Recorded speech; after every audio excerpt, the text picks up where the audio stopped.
விஜய் வெளியே வா, விஜய் நீ ஜெயிச்சிருவியா, நீ எல்லாம் ஒரு நடிகன். இந்த கூட்டமெல்லாம் என்னங்க புறா தற்கொலை கூட்டம், இந்த கூட்டமெல்லாம் எங்கெங்க ஓட்டா மாறப்போகுது அப்படின்னு பேசுன நபர்களுக்கு தளபதி விஜய் அவர்கள் மட்டும் இல்லாம தமிழக மக்களும் நெத்தியடி பதில் கொடுத்துருக்காங்கன்னு தான் சொல்லணும். என்ன ப்ரோ எவ்வளோ லேட்டாக வர்றீங்க அப்படின்னு சொல்லி நிறைய பேர் கேட்கலாம். என்ன பண்ணுறது, வீடியோ போட முடியாத ஒரு இடத்துல பார்த்தோன்னா நான் இருந்துட்டேன், அதனால் வீடியோ போட முடியல. பட் ஃபுல் செலிப்ரேஷன் ஜாலியாக என்ஜாய் பண்ணேன். பொறுமையாக பார்த்தோன்னா தளபதி விஜயோட வெற்றியை செலிப்ரேட் பண்ணி வேறு லெவலில் என்ஜாய் பண்ணேன். நீங்களும் என்ஜாய் பண்ணியிருப்பீங்க.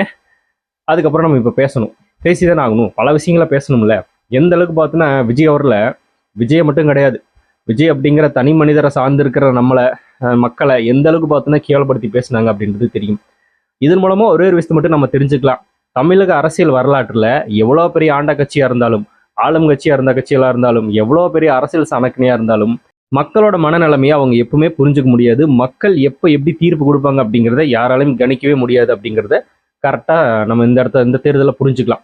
பல கட்சிகள் புரிஞ்சிருக்கும், நம்ம தான் வருவோம், நம்ம தான் கன்ஃபார்ம் அப்படின்னு சொல்லி கூட்டணி கட்சிகளோட சேர்ந்த கட்சிகளே பலமான கூட்டணி கட்சிகளை வச்சுக்கிட்டு ரொம்பவுமே நம்பிக்கையாக காத்துட்டு இருந்தாங்க. திமுக ப்ளஸ் அதிமுக இவங்க ரெண்டு பேருமே கூட்டணி கட்சிகள் இருக்கிற தைரியமாக இருந்தாங்க. ஆனால் ஒரு மனுஷன் எந்த கூட்டணி கட்சியும் கிடையாது, சினிமா நடிகர்ன்ற ஒரு பேரை வச்சுக்கிட்டு அதை வேற கேவலப்படுத்தி பேசிட்டாங்களா, தற்குறிகள் கூட்டம் அப்படின்னு பேசிக்கிட்டு அதுக்கப்புறமா என்ன சொல்றது, அவரோட ஃபேமிலியை அபியூஸ் பண்றது எல்லாத்தையும் பண்ணி பார்த்துட்டாங்க. எல்லாத்தையும் பண்ணியும் கூட அந்த ஒத்த மனுஷன் ஒரே ஆளா நின்று கிட்டத்தட்ட 108 தொகுதி அடிச்சிருக்காரு அப்படின்னா இதெல்லாம் வரலாற்றுல எங்கேயோ இனி வர எந்த ஒரு கட்சினாலும் இது பண்ண முடியாது. யார் வந்தாலும் இந்த ரெக்கார்டை செட் பண்ணவே முடியாது. தமிழக வெற்றி கழகம் 108 பெரும்பான்மை அப்படின்ற ஒரு மிகப்பெரிய இலக்கு அடைஞ்சிருக்கு தமிழக அரசியல் வரலாற்றுல இந்த தேர்தலில். ஒத்த ஆளு இப்போ விஜய் கூட கூட்டணி கட்சிகளுக்கு கதவு திறந்து விட்டாரு. நல்ல வேளை அவங்க யாரும் வரல. வந்திருந்தாங்கன்னா இவ்வளவு வாக்கு சதவீதம் வாங்கிட்டார்ல விஜய் அவர்கள். அந்த வாக்கு சதவீதம் என்ன சொல்லியிருப்பாங்க அப்படின்னா, கூட்டணி கட்சிகள் இல்லாமல் விஜய் வாங்கியிருக்க முடியாது அப்படின்னு எதிர்கட்சிகள் எல்லாம் பேசுவாங்க, மற்ற எல்லாரும் பேசியிருப்பாங்க. இப்போ ஒரு பய வாய் திறக்க முடியாது, எல்லாருமே ஆஃப் பண்ணி உட்கார வச்சிருக்காரு நம்ம தளபதி விஜய் அவர்கள். ஒரே ஒரு ஆள் தாவேக்கா வேட்பாளர்கள் 108 வேட்பாளர்கள் ஜெயிச்சிட்டாங்க. அந்த வெற்றி எல்லாமே அந்த வேட்பாளர்களையும் தாண்டி விஜய் அப்படிங்கிற ஒற்றை மனிதருக்கு சொந்தமானது. ஏன்னா அந்த ஒரே ஒரு முகத்துக்காக மட்டுமே வாக்கு செலுத்தின மக்கள் தான் இங்கே இவ்வளோ பெரிய தனிப்பெரும்பான்மையை தாவேக்கான்ற கட்சி கொடுத்துருக்காங்க. ஃபர்ஸ்ட் அவங்க எல்லாருக்குமே ஒரு மிகப்பெரிய நன்றியை நம்ம கண்டிப்பாக தெரிவிக்கணும். மிகப்பெரிய நம்பிக்கைன்றது வச்சிருக்காங்க. விஜய் அவர்களுக்கு பார்த்தோன்னா தன்னோட ஃபேமிலியில் ஒருத்தனா பார்த்தாங்க, அண்ணன் தம்பி பிள்ளைய பார்த்தாங்க. அந்த மாதிரி ஃபேமிலிக்குள்ள ஒரு மெம்பராக பார்த்து தான் பார்த்தோன்னா அந்த எலெக்ஷனில் அவங்க ஓட்டு போட்டாங்க. அதனுடைய தாக்கம் தான் இன்னைக்கு விசில் புரட்சி. தமிழ்நாடு முழுக்க பார்த்தோன்னா விசில் புரட்சி. விஜய் சொல்லுவார், அவங்க 3 விஷயத்த பார்த்தோன்னா விஜய் கான்ஃபிடண்ட்டாக சொல்லிட்டே இருந்தார். கான்ஃபிடண்ட்டாக இருங்க, வெற்றி நிச்சயம் அப்படிங்கிறது, விசில் புரட்சி ஏற்படும் அப்படின்னு சொன்னது. அதுக்கப்புறமா ஏன்டா அந்த விஜயை தொட்டோன்னு சொல்லி நினச்சி ஃபீல் பண்ணுவீங்க அப்படின்னு சொன்னது. இந்த 3 விஷயமும் எந்த அளவுக்கு பார்த்தோன்னா நீ கனெக்ட் ஆயிருக்கு அப்படிங்கிறத நீங்கள் பார்த்துருப்பீங்க. ஒர்க் அவுட் ஆயிடுச்சு, நிரூபிச்சு காட்டிட்டார்ல. எனக்கு என்னன்னா ஒரு சினிமா படத்தை நேரில் பார்த்துற மாதிரியே இருந்துச்சு. நேற்று ஃபுல்லாக டிவி சேனல் முன்னாடி உட்காந்து பார்த்துட்டே இருக்கேன். வீடியோ போடுற மைண்ட் கூட எனக்கு இல்லை, இருந்திருந்தாலும் கூட இங்கே இருந்தாலும் போட்டிருக்க மாட்டான்னு தெரியல எனக்கு. அதை பார்த்துட்டே இருக்கும்போது சர்க்கார் திரைப்படத்தில் வர்ற அதே சம்பவம் ஞாபகம் வந்துட்டே இருக்கு. ஒரு சினிமாவில் தான் அதில் நடக்கும். ரீசெண்டாக பிரகாஷ்ராஜ் பேசினார்ல, சினிமாவில் நீ வந்து மருத்துவர் ஆயிடலாம், ஒரு லாயர் ஆயிடலாம், ஒரு என்ஜினியர் ஆயிடலாம், நிஜத்தில் ஸ்ட்ரெயிட்டாக முதலமைச்சர் ஆயிருவாப்பா நீ அப்படின்னாரு. ஆயாச்சு, முடிஞ்ச அவ்வளோதான். அது எல்லாம் ஒரே ஒரு நபர்னால் மட்டும்தான் சாத்தியம். இந்தியா ஸ்டேட்லேயே எடுத்துக்கிட்டுங்க, இந்தியாவிலேயே எந்த ஒரு நபரும் பண்ண முடியாது. எந்த ஒரு பெரிய நடிகர் எந்த ஸ்டேட்டில் கட்சி ஆரம்பித்தாலும் அதுக்கு வாய்ப்பே இல்லை. ஒன் மேன் ஆர்மி, அதுக்கு ஒரே ஒரு முகம் அப்படின்னா அந்த விஜய் அப்படிங்கிற பிராண்ட் மட்டும்தான். அவரை தவிர இந்த வெற்றியை யாராலையும் தொட முடியாது. இதுதான் ரியாலிட்டி. அதை இப்போ புரிய வச்சுட்டாரு, நிறைய பேர் புரிஞ்சுக்கிட்டாங்க.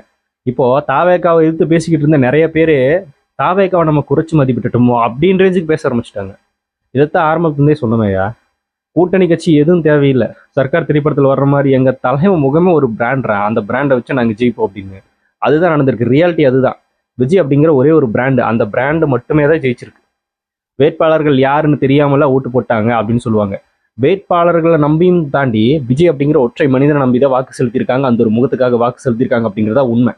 அவர் தான் சொல்லிட்டாரு, 234 தொகுதிகளையும் நின்னாலும் 234 தான் நிறுத்தியிருக்காரு. ஒன்று எடப்பாடி மிஸ் ஆயிடுச்சு. 233 தொகுதிகளையும் விஜய் அப்படின்ற ஒற்றை முகத்தை மட்டுமே ஞாபகம் வச்சுட்டு வாக்கு செலுத்துங்க அப்படின்னு தான் அவர் சொன்னாரு. அதே தான் இப்போ நடந்திருக்கு. விஜய் அவர்கள் மிகப்பெரிய அளவில் வெற்றியை சோச்சிட்டாரு. சரி, 108 தொகுதி தானே, 234 அடிக்க முடியல அப்படின்னு வேற லூஸ் தனமா பேசிட்டு இருக்காங்க. இன்னொன்று, ஏன்னா முதல் 10 தொகுதி கூட வராது, 5 தொகுதி கூட வராது அப்படின்னு பேசிட்டு இருந்தாங்க. இப்போ 234 விஜய் அடிக்க முடியலையே அப்படின்னு பேசிக்கிட்டு 234 தொகுதியிலும் அப்படிங்கிறதுமே பல தொகுதிகளில் வெறும் 2000 4000 வித்தியாசத்துல தான் பார்த்தோன்னா ஜெயிச்சிருக்காங்க இதர கட்சிகள். வெறும் 2000 4000 அவ்வளவுதான். ஈக்குவலா போயிட்டாங்க. ஏன் திமுக முக்கியமான அமைச்சர்களையே பார்த்தோன்னா தூக்கி இருக்காங்க தாவேகா தொண்டர்கள். யார் இவங்க சொன்ன அந்த தற்குறிகள்? ஏழ்மையான குடும்பத்திலிருந்து வந்தவங்க அவங்க எல்லாருமே சிட்டிங் அமைச்சர்களை தூக்கி வீசி இருக்காங்க. எந்த அளவுக்கு பார்த்தோன்னா இதுல ஒரு மிகப்பெரிய சாதனை, வரலாற்றில் பொறிக்கப்பட வேண்டிய சாதனை. எல்லாத்துக்கும் ஒரே காரணம் விஜய் அப்படிங்கிற அந்த மனிதர். இப்போ விஜய் வந்து பெரம்பூர்ல ஜெயிச்சிட்டாரு, திருச்சி கிழக்குமே ஜெயிச்சிட்டாரு. என்ன சொன்னாங்க? ஓடனா பார்ப்போம், விஜய் கட்சி ஆரம்பிச்சிட்டாரு, மாநாடுலாம் நடத்த முடியாதுங்க, அதெல்லாம் அவருக்கு தெரியுமா அப்படின்னாங்க. 2 மாநாடு நடத்திட்டாரு. அப்புறம் சுற்றுப்பயணம் போனாரு. கரூர் பிரச்சனைக்கு அப்புறமா எந்திரிக்கவே மாட்டார் அப்படின்னாங்க. முடிச்சுட்டாரு. அதையும் வச்சு பார்த்தோன்னா கிளியும் கிழிச்சிட்டாரு. அதுக்கப்புறமா பொதுக்கூட்டம் வந்தது, தேர்தல் அறிக்கை கொடுத்தது, சின்ன வாங்கினது, சின்னலாம் வாங்க மாட்டாங்க அப்படின்னது, சின்ன வாங்கினாரு. அதுக்கப்புறம் கூட்டணி கட்சிகள் யாருமே வரல, பாவ விஜய் தனியா நிக்கிறாரு அப்படின்னு. அந்த தனியா தனிச்சு நின்னுதான் இப்ப எங்களுக்கு மிகப்பெரிய பலமாவே மாறி இருக்கு. இவங்க எதை கிண்டல் பண்ணாங்க, கேவலப்படுத்தினாங்க, தனிச்சு நின்னா ஒன்றும் பண்ண முடியாது அப்படின்னு பேசுனாங்கல்ல, அந்த தனிப்பெரும்பான்மை தான் இப்போ விஜய் அவர்களுக்கு ஆட்சி அமைக்கிறதுக்கே பார்த்தோன்னா உபயோகமா இருந்திருக்கு அப்படிங்கிறதுலையும் மாறுதல் கிடையாது. அதையும் சொன்னாங்க, உடச்சு காட்டிட்டாரு. எலெக்ஷன்ல தேர்தலால 234 பேர் எங்கே விஜய் நிறுத்த போறாரு அப்படின்னாங்க, அதையும் நிறுத்தினாங்க. பரப்புரைக்கு வெளியே வந்தாரு. பரப்புரைக்கு பேசாமையே பார்த்தோன்னா பல இடங்களில் வாக்கு சேகரிச்சார், வெறும் ரோட் ஷோ மட்டுமே நடத்தி. அதுக்கும் வந்தார். எலெக்ஷனும் சந்திச்சாச்சு. எல்லாத்தையும் ஃபேமிலியாக பீஸ் பண்ணாங்க, அதை மறந்துட்டு பாருங்களேன். ஃபேமிலியாக பீஸ் பண்ணாங்க, இன்னொரு நடிகை கூட சேர்த்து வச்சு பேசினாங்க, பெண்களோட வாக்கு சிதைக்கிறதுக்கு ட்ரை பண்ணாங்க, எல்லாம் பண்ணாங்க. ஒரு மனுஷனை என்னெல்லாம் பண்ணணுமோ அது எல்லாத்தையுமே, என்னெல்லாம் பண்ணக்கூடாது அது எல்லாத்தையுமே பண்ணிட்டாங்க. அதுலேயும் கொஞ்சம் கூட சோர்வடையாம விஜய் அவர்கள் தேர்தலை சந்திச்சு இந்த எலெக்ஷன்ல எனக்கு ஒரு படம் பார்த்த மாதிரியே இருக்கு. படத்துலதான் இதெல்லாம் நடக்கும், நிஜத்துல நடக்காது அப்படின்னு பேசுவாங்கல்ல. படத்துல மட்டும் இல்லடா, ரியாலிட்டியில் நான் நடத்தி காட்டுவேன் அப்படின்றத ஒரு மனுஷன் பண்ணி காட்டியிருக்காரு அப்படின்னா அது தளபதி மட்டும்தான். அது வேற யாராலும் பண்ண முடியாது. அந்த ஒரே ஒரு மனம் தான். இது எல்லாத்தையும் தாண்டி அவரோட வெற்றிக்கு மிக முக்கியமான காரணம் இன்னொன்று என்ன அப்படின்னா அவருடைய மன வலிமை. அந்த மன வலிமை இல்லை அப்படின்னா விஜய் அவர்கள் இந்த இலக்கை அடைஞ்சிருக்கவே முடியாது. ஏன்னா நம்மளுக்கு சின்னதாக ஒரு பிரச்சனை கொடுத்தாலே நம்ம பார்த்தோன்னா ஓரமாக சுருண்டு உட்காந்துக்குவோம். மனசு வலிக்குது, கஷ்டமா இருக்கு அப்படின்னு சொல்லி சுருண்டு உட்காந்துக்குவோம். ஃபேமிலிக்குள்ள வந்தாலும் வெளியிருந்து வந்தாலும். ஆனா அந்த மனுஷனுக்கு எவ்வளவு பிரச்சனை கொடுத்தாங்க, வெளியே ஃபேமிலிக்குள்ள எவ்வளவு பிரச்சனை, தனி மனித தாக்குதல் எவ்வளவு நடத்தினாங்க. அது எல்லாத்தையும் தாங்கிட்டு ஒரு மனுஷனா இப்ப அது எல்லாத்தையும் தூள் ஆக்கிட்டு ஜெயிச்சிட்டாரு. இப்ப பேசின வாய்கள் என்ன பேசுது, அடுத்து ஏதோ ஒன்று பேசணும்ல, அதை பேசிக்கிட்டு இருக்கு, அவ்வளவுதான். 2 தொகுதிகளை ஜெயிக்க முடியாது அப்படின்னாங்க. 2 தொகுதிகளெல்லாம் விஜய் எப்படிங்க ஜெயிக்க முடியுமா? அதெல்லாம் யாருமே பண்ண முடியாது. 2 தொகுதியில ஜெயிக்கிறதெல்லாம் சாதாரண விஷயம் கிடையாது. ஒரு தொகுதியில ஜெயிக்கிறதுக்கே அவன் பார்த்தோன்னா ரொம்பவே கஷ்டப்படுறா. அந்த அளவுக்கு வந்து விஜய்க்கெல்லாம் ஒன்றும் கிடையாது. அவர் நம்பி வாக்கு கூட செலுத்த மாட்டாங்க. 2 தொகுதியிலையும் தோப்பாரு, கட்சியை தோக்குது அப்படின்னு எந்த அளவுக்கு பார்த்தோன்னா எல்லாரும் பேசினாங்க. ஆனா 2 தொகுதியிலும் ஜெயிச்சார். அதாவது முதல் தேர்தலையே அங்கீகரிக்கப்பட்ட கட்சியா மாற முடியுமான்னா அதுவும் முடியும். முதல் தேர்தலையே 35% வாக்கு வாங்க முடியுமான்னா அதுவும் முடியும். 2 தொகுதிகளையும் ஜெயிக்க முடியுமா அப்படின்னா முதல் தேர்தலையே அதுவும் முடியும். ஆட்சியும் பிடிக்க முடியுமா அப்படின்னா அதுவும் முடியும். எல்லாமே முடியும், எல்லாமே பாசிபிள். இந்த 5 வருஷத்துக்கு ஒரு டைம் மற்ற கட்சிகள் எடுத்துக்கங்களேன், ஒரு கட்சி ஆரம்பிச்சு வராங்கன்னு வச்சுங்களேன், அந்த கட்சி முதல் தேர்தலை சந்திக்கும். அதில் அங்கீகரிக்கப்பட்ட கட்சியா மாறுறதே பெரிய விஷயம். அந்த கட்சி மறுபடியும் இன்னொரு 5 வருஷம் கழிச்சு அங்கீகரிக்கப்பட வேண்டிய கட்சியா மாறுறதுக்கு ஒரு 8% வாக்கு வாங்குவாங்க 10 வருஷத்துல. அதுக்கப்புறமா எங்கேயாவது ஒரு சீட்டு 2 சீட்டு ஜெயிப்பாங்க, இல்லை அப்படின்னா ஜெயிக்கவே மாட்டாங்க. இதுக்கே அந்த 15 வருஷம் ஓடிடும். அதுக்கப்புறமா கூட்டணி கட்சிகள் வச்சு ஒரு 8 சீட்டு 7 சீட்டு 6 சீட்டு 10 சீட்டுக்குள்ள வாங்குவாங்க. அதுக்கு 20வது வருஷம் ஆகும். 20 வருஷம் ஆயிரும். 20 வருஷம் ஆயிருமா? அதுக்கப்புறமா நம்மளால சிஎம்ஏ ஆக முடியாதுன்னு சொல்லி ஏதோ ஒரு கூட்டணி கட்சியிலையோ இல்லை ஏதோ ஒரு கட்சி கொண்டே இந்த கட்சி கூடயோ ஜாயின் பண்ணிட்டு அவங்க பாட்டுக்கு தெரிஞ்சுட்டு இருப்பாங்க. இதுதான் நடக்கும். 20 வருஷம் ஆகும் ஒரு 7 சீட்டு 8 சீட்டு வாங்குறக்கே. 20 வருஷம் ஆகும். இன்னொரு கட்சி ஒரு சீட்டு கூட வாங்காம தெரியுது, அதை பத்தி அப்புறம் பேசுவோம். 20 வருஷம் ஆகும். ஜஸ்ட் 2 வருஷத்துல இதை பண்ண முடியுமான்னா முடியும்.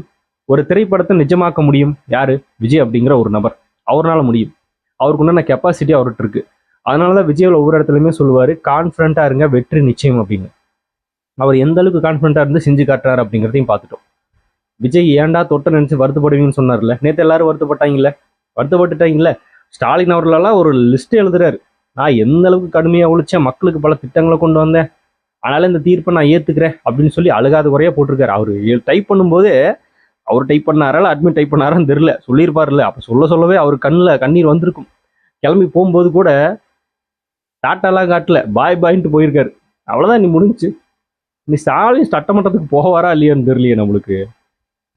ஒரு முதல்வர் கேண்டிடேட்டா பார்த்தோன்னா தோக்கடிச்சு கட்சி தாவேக்கான்ற கட்சி, அது தலைவர் விஜய் கூட கிடையாது.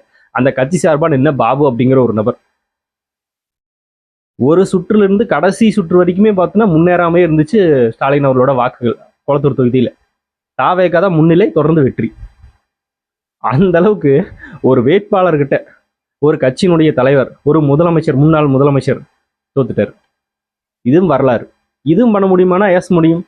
உன்னை தோக்கடிக்கிறதுக்கு நான் எதுக்கு, என் கட்சியில ஒரு வேட்பாளர் நிறுத்துற, அவர் தோக்கடிப்பார், அதையும் என்னால் பண்ண முடியும். அதையும் பண்ணிட்டார். எடப்பாடியில் மட்டும்தான் கொஞ்சம் மிஸ் ஆயிடுச்சு. எடப்பாடி பழனிசாமி ஜெயிச்சிட்டாரு. அந்த தொகுதியிலும் தாவேகா களத்தில் இறங்கி இருந்துச்சு அப்படின்னா அங்கேயும் ஒரு மாற்றத்தை பார்த்துருப்போம். அங்கே இறக்குனாங்க, அது ஒரு ஆள், சரி விடுங்க, அதை பற்றி பேசி பிரயோஜனம் இல்லை. அங்கேயும் தாவேகா இருந்துருந்துச்சு அப்படின்னா எடப்பாடி அவர்களோட தோல்வியும் உறுதி செய்யப்பட்டிருக்கும் அப்படிங்கிறதுல எந்தவித மாற்றமும் கிடையாது. டெஃபினட்டாக நடந்திருக்கும். டஃப் கொடுத்துருக்கும் இல்லைன்னா. இப்போ நம்ம இந்த எம்ஜிஆர் கேட்டகரிக்கு வருவோம். எம்ஜிஆர் மாதிரி விஜய் வர முடியுமா? அவரெல்லாம் வந்து முதல்ல கட்சியில் சேர்ந்தாரு, அப்புறம் அந்த கட்சிக்காக உழைச்சாரு. அந்த கட்சியில் பார்த்தோன்னா ஏதோ ஒரு என்ன சொல்கிறது, ஒரு சீட்டு வாங்கினாரு, நின்னாரு, அவர் ஜெயிச்சாரு. அதுக்கப்புறமா தான் வெளியே வந்து அதிமுகன்ற கட்சி ஆரம்பிச்சாரு. அப்புறம் தேர்தலை சந்திச்சாரு. அதுக்கப்புறமா ஜெயிச்சாரு. விஜயன் அப்படியே வர்றாரு, ஸ்ட்ரெயிட்டாக முதலமைச்சர் ரேஞ்சுக்கு வர்றாரு. முடியுமா? இதெல்லாம் நடக்குமா? எம்ஜிஆர்ன்றீங்களே, எம்ஜிஆர் மாதிரி வர முடியுமா? அவர் மாதிரிலாம் எங்களால் வர முடியாது. அதுக்கு வாய்ப்பு இல்லை. நாங்களாம் அவரையும் தாண்டி இது வரைக்கும் இந்த பெஞ்ச் மார்க், அந்த எம்ஜிஆர்ன்ற ரெக்கார்டு, அதை உடச்சி தாண்டி போயாச்சு. இனி எம்ஜிஆர் அப்படின்ற வரலாறுக்கு இங்கே இடம் இல்லை. விஜய் அப்படிங்கிற வரலாறு தான் நிற்க போகுது. இவங்க சொன்னாங்கல்ல, கட்சி ஆரம்பிச்சு 2 வருஷத்துல எலெக்ஷன்ல நீங்க ஜெயிச்சு முதலமைச்சர் ஆயிட முடியுமா அப்படின்னாருல. ஆயாச்சு, ஆயிட்டம்பா. இப்போ என்ன சொல்ல போறீங்க? எதுவும் சொல்ல மாட்டாங்க, எல்லாம் கப்சிப்புன்னு. நேற்று பார்க்குறேன் இந்த சோசியல் மீடியா, ட்விட்டர்ல, இன்ஸ்டால, திமுக, அதிமுக, நாம் தமிழர் கட்சிக்காரங்க எவனையுமே காணோம். ஒருத்தரும் இல்லை. அதுக்கு ஆதரவாக பேசிக்கிட்டு இருக்கிற சில அல்லு இருப்பாங்கல்ல, பொய் அவதூறு கிளப்பிக்கிட்டு, கேவலப்படுத்திக்கிட்டு, விஜய் திட்டிக்கிட்டு, விஜய் ஃபேமிலி பேசுறது, நம்மளை பேசுறது அப்படின்னு ஒருத்தனையுமே காணும். எங்கடா போனீங்க எல்லாம் அப்படின்னா எங்கே போனாங்கன்னே தெரியல, தலைமறைவாயிட்டாங்க. அதாவது தபால் வாக்குகள் எண்ணிட்டு இருக்கும்போதே 100 தொகுதியை தொட்டுருச்சு தாவேகா நேற்று காலையில். அப்போ இருந்தே எல்லாம் அப்சண்ட், எஸ்கேப் ஆயிட்டாங்க, காணும். தமிழக வெற்றி கழகம் 108 தொகுதியில் வெற்றி, திமுக 73 தொகுதிகளை வெற்றி. அது 73 எது? கூட்டணி கட்சிகளோட சேர்த்து. இந்த பக்கம் அதிமுக 53 54 நினைக்கிறேன். அது 47. மீதி இருக்கிறதெல்லாம் பார்த்தோன்னா கூட்டணி கட்சிகள் எல்லாம் சேர்ந்து கிட்டத்தட்ட 35 கட்சிகளுங்க இந்த எலெக்ஷன்ல சந்திச்சது. 35 கட்சிகளையுமே ஒரே ஆள் தோக்கடிச்சிருக்காரு. ஒரே ஒரு ஆள், ஒத்த ஆள். இவங்க சொன்ன அதே சினிமா நடிகன், அதே தற்குறிங்க, அதே. சரி விடுங்க, இதையே வேற அவங்களுக்கு இனி சொன்னா ஃபீல் பண்ணுவாங்க. அதை சொல்லும் போது நம்மளுக்கு ஃபீலிங்கா இருந்துச்சு. இப்போ நம்ம சொன்னோம்னா அவங்க ஃபீல் பண்ணுவாங்க. அட இப்படி எல்லாம் சொன்னோமே, இவங்களே தூக்கிட்டு போயிட்டாங்கடா எல்லாத்தையும் அப்படின்னு. 75 வருட கட்சியை வேரோட பிடுங்கி எரிய போறோம் அப்படின்னு தாவேகா தொண்டர்கள் பேசிட்டு இருந்தாங்க. அப்ப கிண்டல் பண்ணாங்க, அதெல்லாம் எப்பேற்பட்ட கட்சி தெரியுமா, யார் தெரியுமா, எந்த கொம்மனாலையும் தொட முடியாது, நீங்களாம் உங்களுக்கு ஒரு ஆளே இல்லை அப்படின்னு சொன்னாங்க. இல்ல ப்ரோ, நாங்க நிச்சயமா பண்ணிடுறோம் ப்ரோ அப்படின்னா, இல்ல நீங்க பண்ண முடியாது, வாய்ப்பு இல்லைங்க, அதுக்கெல்லாம் வாய்ப்பு இல்லை. திமுகவை தொட்டு பார்க்கணும்னு எத்தனையோ பேர் வந்தாங்க, அவங்க எல்லாம் அழிஞ்சு போயிட்டாங்க, அதே லிஸ்ட்ல தான் நீங்களும் வருவீங்க அப்படின்னு பேசினாங்க. இப்போ தாவேகா விஜய் ஆகட்டும், தாவேகா தொண்டர்கள் ஆகட்டும், யாராவது சொன்ன பேச்ச, அதாவது சொன்னதை செய்யாம விட்டுருக்காங்களான்னா இல்லை. தலைவர் விஜய் பேசுனதே செஞ்சுட்டாரு, தொண்டர்கள் நம்ம பேசுனதே செஞ்சுட்டோம். எதை இவங்க சொல்றாங்கல்ல, நாங்க தான் அரசியல் யுக்திங்க, வியூக வகுப்பாளர்களுங்க. ஸ்டாலின் எனும் நான், முத்துவேல் கருணாநிதி ஸ்டாலின் எனும் நான் 2026 ஆட்சி கட்டில் அமர்வார் அப்படின்னு பேசினாங்கல்ல திமுகவுக்கு. இந்த செந்தில் வேலு இவங்க எல்லாம் ஓவரா முட்டு கொடுத்தாங்க. அவர் தான் டெஃபினட்டா ஆட்சி அமைக்க போறாரு அப்படின்னு. இப்ப எங்க போனாங்கன்னே தெரியலையே, பேசவே மாட்டாங்க. சோசியல் மீடியா சைடே பெரிய அளவுல காணும். டிபேட்ல போய் உட்காந்துக்கிட்டாப்ப அங்கேயும் போய் உட்காந்து திமுக பத்தி இன்னும் எந்த அளவுக்கு முட்டு கொடுக்க முடியுமோ அந்த அளவுக்கு இன்னும் அங்க உட்காந்து முட்டு கொடுத்துட்டு இருக்காரு இந்த செந்தில்வேல் அப்படிங்கிற நபர். ஒரு இடத்துல இப்போ திமுக தனிச்சு நின்று 108 தொகுதியை எந்த தேர்தலையாவது வாங்கியிருக்காருன்னா வாங்காது. அதிமுகவும் வாங்காது, வாங்குறதுக்கெல்லாம் வாய்ப்பே இல்லை. விஜய் அவர்கள் ஃபர்ஸ்ட் எலெக்ஷன்லேயே இந்த மாதிரி 108 தொகுதிகளை வாங்கிட்டார். அதுவே மிகப்பெரிய ஒரு சாதனை அப்படிங்கிறதுல மாற்றம் இல்லை. தனிப்பெரும்பான்மை அப்படின்ற ஒரு லிஸ்ட்ல விஜய் வந்துட்டாரு. தாவேகான்ற கட்சி வந்துருச்சு. வேட்பாளர்கள் சொன்னதையும் சரி செஞ்சு காட்டிட்டோம், விஜய் சொன்னதையும் சரி செஞ்சு காட்டிட்டாரு. எல்லாத்தையுமே பார்த்தோன்னா செஞ்சு காட்டியாச்சு தாவேகா. ஆனா இவங்க சொன்னது எதுவுமே நடக்கவே இல்லையே. நேற்று ஒரு மீம் பார்த்தேன், செம்ம மீம். நேற்று வந்து எங்க ரேசியர்ல சூரியனே கிடையாது, நிறைய இடங்கள்ல நேற்று சூரியனே இல்லை, மேகமூட்டமாக தான் இருந்துச்சு. எல்லாரும் எடுத்து போடுறாங்க, என்ன சூரியனையே காணோம், ஓ இங்க மஃப்சிச்சா, அதனாலதான் அங்க கூட சூரியன் வரல அப்படின்னு. பயங்கரமான மீம் டெம்ப்ளேட்டு, அந்த அளவுக்கு போச்சு. இன்னைக்கு காலையில் என்னன்னா பசங்க, இன்னைக்கு காலையில சாயந்தரம் நினைக்கிறேன், நேற்று சூரியன் மறையும் போது பாய் பாய் ஸ்டாலின், பாய் பாய் அங்கிள் அப்படின்ட்டு இருக்கானுங்க. இதெல்லாம் அரசியல் தெரியாத தற்கொலையும் பண்ற வேலை அப்படின்னு பேசுவாங்க. அரசியல் தெரிஞ்ச 75 வருட கட்சியில் இருக்கிற தற்குறிங்க இதை விட கேவலமா பேசுனாங்களே, இதெல்லாம் ஒரு விஷயமே கிடையாது. தாவேக தொண்டர்கள் பண்றதெல்லாம் ஒரு விஷயமே கிடையாது. அரசியல் கட்சியில் இருந்துட்டு இத்தனை வருஷமா பயணிச்சுட்டு நீங்க தான் பார்த்தீங்கன்னா அசிங்கமா ஆபாசமா கேவலமா திட்டிட்டு இருந்தீங்க. பல அமைச்சர்கள் திட்டிட்டு இருந்தாங்க. இப்போ அந்த அமைச்சர்கள் எல்லாம் தூக்கி கூப்பிட்டு உட்கார வச்சுட்டாங்க. அதே தற்குறிங்கன்னு சொன்னாங்களே அவங்க, தூக்கி கூப்பிட்டு உட்கார வச்சுட்டாங்க. நீ என்ன பண்ண போறாங்கன்னு தெரியலையே, பாக்குறக்கே பரிதாபமா இருக்கு.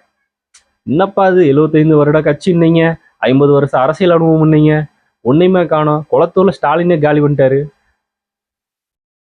ஐயோ சாமி முடியல. இந்த எலெக்ஷன் அப்படிங்கிறது வரலாற்றில் பொறிக்கப்பட வேண்டியது. இதை பார்த்துட்டு இந்தியாவில் இருக்கிற நிறைய பொலிட்டீஷியன்ஸ், அதுக்கப்புறமா நிறைய நடிகர்கள் எல்லாருமே வாழ்த்து விஜய்க்கு. எல்லாரும் டோட்டலா வாழ்த்து. சிரஞ்சீவி, அந்த பக்கம் மகேஷ் பாபு, அப்புறம் இந்த பக்கம் நம்ம நார்த் சைடும் பார்த்தோன்னா நிறைய ஆக்டர்ஸ் வந்து விஷ் பண்ணியிருந்தாங்க. நானி, அப்புறம் இன்னும் நிறைய பேர் பண்ணியிருந்தாங்க. நம்ம தமிழ்நாட்டில் வேற வழியே இல்லாம ரஜினி அவர்கள் கூட வாழ்த்து சொல்லிட்டாருங்க. சும்மா சிம்பிளா சொல்லியிருக்காரு. இருசாலாம் ஒன்றும் இல்லை, சிம்பிளா சொல்லியிருக்காரு. வெற்றி பெற்ற தலைவர் விஜய்க்கும் தாவேகவனருக்கும் வாழ்த்துக்கள், அவ்வளவுதான், வேற ஒன்றும் கிடையாது. அந்த மாதிரி ஒரு வாழ்த்தை ரஜினிகாந்த் கூட சொல்லிட்டாரு. ஆனா இன்னும் ரஜினி வச்சு பொழந்துக்கிட்டு இருக்காரு நம்ம ப்ளூ சட்டை மாற. அவர் ஆரம்பத்துல இருந்தே ரஜினி மட்டும்தான் அதிகமா பொழந்துட்டு இருந்தாரு. காலையில இருந்து சாயந்தரம் வரைக்கும் ரஜினி மட்டும்தான் பொழந்துட்டு இருந்தாரு. இருக்கும்ல அவருக்கும் அந்த லெவல்ல. சரி, ஓகே, ரஜினி அவர்களால சாதிக்க முடியாத ஒரு விஷயத்தை விஜய் செஞ்சுட்டார் அப்படின்னு நிறைய பேர் பேசிட்டு இருக்காங்க. அவரையெல்லாம் இங்க பக்கத்திலேயே கொண்டு வரக்கூடாது. அவர் கட்சியே ஆரம்பிக்கல. அவர் கட்சியை ஆரம்பிக்கல. இந்த இடத்துல விஜய் கட்சியை ஆரம்பிச்சிட்டாரு. அதுலயே விஜய் ஜெயிச்சிட்டாரு. இங்க வெற்றி கொடி பார்த்தோன்னா விஜய் ரஜினி கூட கம்பேர் பண்ணிட்டு இருக்காங்க. அது பாக்குறதுக்கே சிரிப்பா இருக்கு. இதுல வேற இந்த ஒரு சில ரஜினி ரசிகர்கள், இந்த அஜித் ரசிகர்கள், ஒரு சில பேர், எல்லாரும் கிடையாது, அவருக்கு வாக்கு செலுத்த நபர்கள் கூட இருக்காங்க. என் கூட ஒரு தலை ஃபேன், அஜித் ஃபேன் வந்து என் கூட பார்த்தோம்னா ஃபைட் பண்ணிட்டே இருப்பான். விஜய் வரமாட்டார். இவரெல்லாம் என்ன கரூர்ல இந்த மாதிரி. ஆனா ஓட்டு போட போகும்போது எங்க பூத்தே தான், உனக்காக நான் ஓட்டு போடுறேன் மாமா, உனக்காக நான் போடுறேன் அப்படின்னு எனக்காக போடுறேன்ட்டு போனான். வந்து என்னதான் பண்ணுவாருன்னு பார்ப்போம் அப்படின்னு ஓட்டு போட்டு தான் வந்தான். அந்த லெவலில் கடைசி நேரத்தில் மாறின பல அஜித் ஃபேன்ஸ் இருக்காங்க, பல ரஜினி ஃபேன்ஸ் இருக்காங்க. ஆல்ரெடி வாக்கு செலுத்தலான மைண்ட் செட்டில் இருந்து அந்த ஃபேன்ஸும் இருக்காங்க. ஒரு சில குரூப் இருக்கும், அந்த தற்குறி குரூப். நம்மள தற்குறி கேட்டால் விஜய்க்கெல்லாம் ஓட்டு போட முடியாது. ஏன்னா விஜய் பார்த்தோன்னா ரஜினி வந்து சினிமாவில் ஜெயிச்சிட்டாரு, அட பைத்தியம், என்னத்த சொல்றது இதுக்கு. அந்த மாதிரி குரூப் எல்லாம் இருக்குல்ல, அந்த மாதிரி குரூப் எல்லாம் இப்போ என்ன பண்ண போறாங்க? அதுல இருக்கிறதுலே பெரிய தற்குறியா நான் பார்த்தது யார் அப்படின்னா அந்த ரஜினி அப்படிங்கிற அந்த நபரை. காலம் பேசாது காத்திருந்து பதில் சொல்லும் அப்படின்னு டிவிகேக்கு அகென்ஸ்டா பார்த்தோன்னு ஒரு ட்வீட்டை போட்டாரு. எவ்வளவு பெரிய சூப்பர் ஸ்டார் வச்சு திமுக ஆடினாலும் சரி, எந்த நடிகரை வச்சு பேச வச்சாலும் சரி, நீ எந்த எல்லைக்கே போனாலும் சரி, விஜய் அப்படிங்கிற ஒரு மனிதனை எதுவுமே பண்ண முடியாது அப்படின்றத இந்த தேர்தல் நிரூபிச்சிட்டாரு. இதுக்கப்புறமா அவர் ஆட்சிக்கு வந்ததுக்கு அப்புறமா பல விஷயங்களை கட்டமைப்பாங்க. ஆனா அவர் வர்றதுக்கு முன்னாடி எந்த அளவுக்கு கட்டமைச்சாங்களோ அந்த அளவுக்கு கூட கட்டமைக்க முடியாது இங்க. ஏன்னா பல நல்ல விஷயங்கள் போய் மக்கள்கிட்ட சேர்ந்துரும். இவங்க ஏதாவது ஒன்று ரெண்டு நெகட்டிவா தான் பேச முடியும். இதுக்கு முன்னாடி விஜய் கிட்ட ஒண்ணுமே இல்லை, நல்லது பண்ற இடத்துலயும் அவர் கிடையாது, பதவியும் கிடையாது, ஒன்றும் கிடையாது. அப்பவே அவ்வளோ நெகட்டிவிட்டி பார்த்துன்னா ஸ்ப்ரெட் பண்ணாங்க, மக்கள்கிட்ட பார்த்தோன்னா அவப்பெயர் ஏற்படுத்துன்னு நினைச்சாங்க. அதையே தூக்கி போட்டு விஜய் அவர்களுக்கு வாய்ப்பு கொடுத்துருக்காங்க தமிழக மக்கள். இனி ஆட்சிக்கு வந்ததுக்கு அப்புறமா அவர் சொன்ன திட்டங்கள், அவர் சொன்ன வாக்குறுதிகள், இது எல்லாத்தையுமே அவர் செஞ்சிருவாருன்னு வச்சுங்களேன். செய்வார், நம்பிக்கை கண்டிப்பா செய்வாரு. அதுல பல மக்கள் பயனடைஞ்சிருவாங்க. பயனடைஞ்ச மக்கள் கிட்டையும் போய் இவனுங்க லூசு தரவேதுன்னு பேசினாங்க அப்படின்னா, நாங்க அப்பவே ஆதரவு கொடுத்தோம், இப்ப எங்களுக்கு இவ்வளவு உதவிகள் அவர் பண்ணியிருக்காரு, இவ்வளவு நல திட்டங்கள் கொண்டு வந்திருக்காரு, இன்னும் நீ பேசினா என்ன பேசலன்னா என்ன அப்படின்னு சொல்லி இவங்க என்ன பேசினாலும் அது பேக் ஃபயர்ல தான் முடிய போகுது. டெஃபினட்டா நடக்கும். இப்ப திமுக வந்து எதிர்கட்சியா வந்துருச்சு. நேற்று மார்னிங் இருந்து போற போக்க பார்த்தா அதிமுக எதிர்கட்சியா வர்றதுக்கு இருந்துச்சு. ஆனா திடீர்னு பார்த்தோன்னா திமுக எதிர்கட்சியா வந்துருச்சு. சரி, ஓகே, நீ திமுகவோட எதிர்கட்சி ஆட்டத்தை பார்ப்பீங்க, வேலையை பார்ப்பீங்க அப்படின்னு அதெல்லாம் இருக்குது ப்ரோ, கொஞ்சம் தள்ளி வை. விஜய் எல்லாம் வரவே மாட்டாரு, நாங்க தான் அடுத்து ஆட்சி அமைப்பு பேசுனீங்களா, அதுக்கு என்ன பதில் அப்படின்னா அதுக்கு யாருமே பேச மாட்டாங்க. நீங்க தானே சொன்னீங்க விஜய் எல்லாம் வர முடியாதுன்னு, இப்ப அதுக்கு பதில் சொல்லிருப்பாங்க, வந்துட்டார்ல எப்படி வந்தாரு. அது மக்கள் தீர்ப்பை நாங்க ஏத்துக்கிறோங்க, மக்கள் கொடுத்த தீர்ப்பு மகேஷன் தீர்ப்பு அப்படின்னு சொல்லி எல்லாருமே இந்த மாதிரி டைலாக் எழுத ஆரம்பிச்சிட்டாங்க விஜய்க்கு. அதுலயுமே ஸ்டாலின் ஆகட்டும், இந்த உதயநிதி ஸ்டாலின் ஆகட்டும், இவங்க எல்லாருமே விஜய்க்கு வாழ்த்துக்கள் அப்படின்ற ஒரு பேரை யூஸ் பண்ணவே இல்லை. ஸ்டாலின் வந்து பதிவு போடுறாரு, புதிதாக அரசமைக்க இருக்கும் கட்சிக்கும் வாழ்த்துக்கள் அப்படின்ட்டு போயிட்டாரு. இந்த பக்கம் உதயநிதிட்ட கேட்குறாங்க ப்ரெஸ் மீட்ல, அவர் வந்து புதுசா ஆட்சி அமைக்க போற ஆட்சிக்கும் அரசுக்கும் எங்களுடைய வாழ்த்துக்கள் அப்படின்னு சொல்லிட்டு போயிட்டாரு. ஏன் விஜய்ன்ற வார்த்தை கூட சொல்ல மாட்டீங்க? இதுக்கு முன்னாடி தான் அவர் ஒரு கட்சி தலைவரே இல்லை, அவர் ஒரு ஆளே இல்லை அப்படின்னு சொல்லி பேசிட்டு இருந்தீங்க. இப்போ முதலமைச்சர் ஆயிட்டார்ல, ஏன் அந்த பேரை சொல்லவே மாட்டீங்க? சொல்ல மாட்டாங்க, ஏன்னா அவ்வளவு வன்மம், வேற எதுவுமே கிடையாது. வன்மம், பியூர் வன்மம். என்னென்ன நரேட்டிவ் செட் பண்ணாங்களோ அந்த நரேட்டிவ் உடஞ்சு போச்சு அப்படின்னு. அதெல்லாம் நாங்கள் ஒன்றும் செட் பண்ணல அப்படின்னா விஜய்க்கு வாழ்த்துக்கள்ன்றது மனசார சொல்லிட்டு போலாம்ல. இப்போ விஜய் ஒருவேளை ஸ்டாலின் ஜெயிச்சிருந்தாரு அப்படின்னா கன்ஃபார்மா விஜய் வாழ்த்து தெரிவிச்சிருப்பாரு. அந்த மாதிரி மனசார வாழ்த்து சொல்லிட்டு போங்க. மக்கள் தீர்ப்பு மகேசன் தீர்ப்புன்னு நீங்க ஏத்துக்கிறீங்க அப்படின்னா அந்த மக்களுக்கு வாழ்த்து சொல்ற மாதிரி தான் அர்த்தம். முதலமைச்சருக்கு வாழ்த்து சொன்னா அந்த மக்களுக்கு சொன்ன மாதிரி தான் அர்த்தம். ஏன்னா அந்த மக்கள் தானே தேர்ந்தெடுத்திருக்காங்க. அதனால விஜய்க்கு முதலமைச்சர் விஜய் அவர்களுக்கு வாழ்த்துக்கள், இல்லை அப்படின்னா விஜய் அவர்களுக்கு வாழ்த்துக்கள் அப்படின்னு விஜய் பேரை சொல்லிட்டு போயிருக்கலாமா? பேரை கூட சொல்லலை, 2 பேருமே சொல்லலை. தோத்தவரும் சொல்லலை, இந்த பக்கம் சேப்பாக்கத்தில் உதயநிதி ஜெயிச்சிட்டாரு, அவரும் கூட பேரை சொல்லலை. ஆனால் என்னோட களப்பணி நான் தொடர்ந்து பண்ணுவேன் அப்படின்னு. அப்படியே ராஜா தோத்தீங்க, அவர் தொகுதியில் அவர் ஜெயிச்சிட்டாருங்க அப்படின்றவாங்க. சரி ஓகே, அவர் தொகுதியில் ஜெயிச்சிட்டாரு, ஏன் உங்க அப்பா ஜெயிக்கல குளத்தூர்ல? என்னத்த சொல்றது? அப்போ கூட வன்மத்தில் தான் சுற்றி தெரியுறாங்க. இந்த செந்தில் வேலை சாபோட ஆரம்பிச்சுட்டா. நீங்களாம் நல்லாவே இருக்க மாட்டேங்கிறா. என்னடா எனக்கு பார்க்கும்போது கோபி சுதாகர் காமெடி தான் ஞாபகம் வந்துச்சு. என்னடா அழுகுறீங்க, என்னடா இப்படி அழுகுறீங்க நிஜமாலுமே அப்படின்னு சொல்லி. சரி ஓகே, எப்படியோ தாவேக்கான்ற கட்சி நாம் தமிழர் சீமானை பத்தி பேசல, பிச்சு போடுவேன். பாத்தீங்களா, இந்த நாம் தமிழர் கட்சியை அந்த சீமான சாட்டையெல்லாம் போற போக்கில் 2 நிமிஷம் வீடியோ பேசிட்டு போயிடணும்னு நினைச்சிங்களா? அதுக்கெல்லாம் ஸ்பெஷல் வீடியோவே இறக்கணும், ஸ்பெஷலாக வச்சு செய்யணும். நிறைய வருவல் இருக்குல்ல. அனில் வருவல் ப்ரோ, உங்களுக்கு இருக்கு ப்ரோ பெரிய வருவல். இன்னி தாவேகா கட்சிக்காரங்கிட்ட எல்லாரும் வச்சு கிளிப்பாங்க. நம்மளும் ஒரு ஸ்பெஷலாக வீடியோ போடுவோம், அதுக்குன்னு தனியாக போடணும். போகிற போக்கில் 2 நிமிஷம்லாம் பேசிட்டு போகக்கூடியது நிறைய இருக்கு, அப்புறம் பார்ப்போம். அதனால தனியாக பேசுவோம். இப்போதைக்கு நம்ம ஜெயிச்ச செலிப்ரேஷன், நம்ம எதிரியாக நினச்சக்கூடிய திமுக நபர்கள் என்ன பேசுகிறாங்கன்றது மட்டும்தான் நான் இப்போ சொன்ன விரும்பினேன். அவ்வளோதான், வேற ஒன்றும் கிடையாது. இன்னும் பல பேர் பேசிட்டு தான் இருக்காங்க, இன்னும் பேசுகிறாங்க. விஜய் என்ன எங்ககிட்ட இருந்து போய் பார்த்தோன்னா தற்கொலைங்கிட்ட ஆட்சி கொடுத்துட்டாங்க, பைத்தியக்காரர்கிட்ட கொடுத்துட்டாங்க, நாடு என்ன ஆக போகுது அப்படின்னாங்க. கட்சி ஆரம்பிச்சாரு, அவனால கட்சி ரன் பண்ண முடியாதுன்னு பேசுனீங்க, அதையும் பண்ணி காட்டிட்டோம். மாநாடு நடத்த முடியாது, நீங்க எல்லாத்தையும் நடத்தி காட்டிட்டோம். இவங்க என்னெல்லாம் பண்ண முடியாதுன்னு கட்சி ஆரம்பிச்சிருந்து இப்போ வரைக்கும் பேசினாங்களோ எல்லாத்தையுமே பண்ணி காட்டிட்டோம். அதனால இப்போ பேசுறாங்கல்ல, இவரெல்லாம் என்ன பண்ண போறாரு அப்படின்னு, அதையும் பண்ணி காட்டுவோம். அவ்வளோதான்.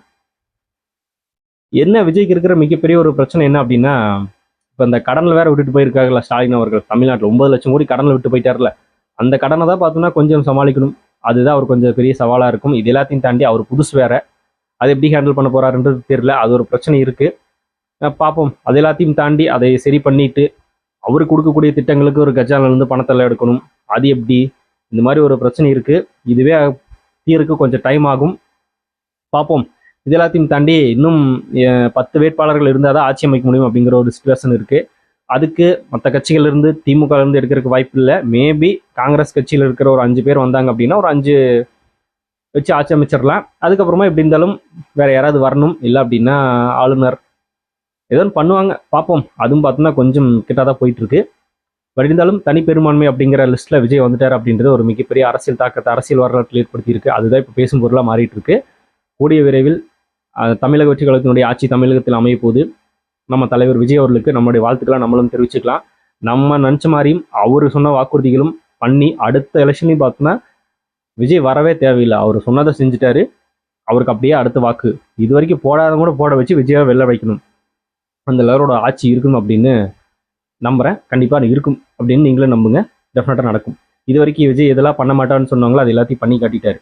இப்போ இந்த ஆட்சியும் நடத்தி காட்டி அதுலேயும் சாதனை படிப்பார், அதுலேயும் ஜெயிப்பார் அப்படின்ற நம்பிக்கை. ஏன்னா அதுக்கு தான் ஆசைப்பட்டது. இவ்வளோ தடைகளை தாண்டி வர்றதெல்லாம் அவருக்கு பெருசு இல்லை. அவர் இங்கே போய் இது பண்ணணும் அப்படின்றக்காக ஒரு அரசியலுக்கு வந்தார். பண்ணணும்னு நினச்ச நபர் வாய்ப்பு கிடச்சிருச்சு, பண்ணிடுவார் நம்பிக்கை அவருக்கும் இருக்கும், எங்களுக்கும் இருக்குது. அந்த மைண்ட் செட்டில் தான் அவர் இருக்கார். டெஃபினட்டாக பண்ணுவார், அதில் மாற்றம் இல்லை. காத்திருந்து பார்ப்போம். இன்னும் நிறைய பேச வேண்டியது இருக்குது, பார்ப்போம் அடுத்தடுத்த வீடியோக்குள்ள. இப்போ அடுத்ததாக இந்த நாம் டம்மி கட்சி வச்சு பொழப்போம். சாட்டை துரைமுருகன் வச்சாடா பேசுனேன், பார்ப்போம். எனக்கு தெரிஞ்சு விஜய் அவர்கள் பதவி ஏற்றுக்கும் போதும் இல்லை அதுக்கு முன்னாடியும் கூட ஒரு முக்கியமான விஷயம் சொல்கிறதுக்கு வாய்ப்பு இருக்குது. இந்த வெற்றியை நான் கரூரில் நம்ம கட்சி சேர்ந்த தொண்டர்களுக்காக நான் அர்ப்பணிக்கிறேன் அப்படின்னு சொல்கிறதுக்கு வாய்ப்புகள் இருக்குது. சொல்லுவாருன்னு நினைக்கிறேன், கண்டிப்பாக சொல்லுவார். அதை சொல்லிச்சுட்டு தான் ஆட்சியை பொறுப்பையே ஏற்றுக்குவாருன்னு நினைக்கிறேன், பார்ப்போம். சரி ஓகே, நீங்கள் என்ன நினைக்கிறீங்க? அந்த ஜோசப் விஜய் எனும் நான் அப்படின்ற வார்த்தை கேட்குறக்காக அப்படிங்கிறத கமெண்ட்ல ஷேர் பண்ணிட்டு போங்க. அப்படியே விக்டா பிக் சேனல் யாராவது சப்ஸ்கிரைப் பண்ணி மறக்காமல் சப்ஸ்கிரைப் பண்ணிக்கோங்க.